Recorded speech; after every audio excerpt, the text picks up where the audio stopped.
आपण मैंने देखु दीर्घ 2 मास धरी बड़म्बा ब्लॉक रे प्रधानमंत्री आवास योजनार हिताधिकारी चयन में व्यापक अनियमितता होती ए संक्रांत में बारंबार विभिन्न पंचायत लोक आसिक ब्लॉक में बसुँच धारणा दौरान ब्लॉक भांग एवं ओडिशा सरकार आगु गुरुतर सह विचार करी आमर मंडल उन्नयन अधिकारी विरुद्ध में एफआईआर लॉन्च कर सहयोगी विरुद्ध में एफआईआर लॉन्च कर मात्र दुख परितापर विषय आपण मान गणमाध्यम आम जाणिलु आमर दीर्घ दिन विधायक देवी बाबू एपर्यंत बड़म्बा ब्लॉक रे कौन है जापारना से कहते जे हियर्स रे किसी हो पार कंक्रीट प्रूफ दरकार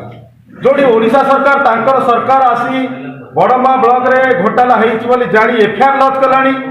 बड़म्बावासी सबुठ दुख जे बड़म्बार विधायक एपर्यंत समीक्षा करना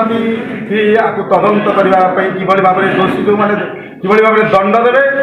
से कौन कार्यानुष्ठान ग्रहण करना आम अनुभव करूँ विधायक प्रत्यक्ष प्ररोचन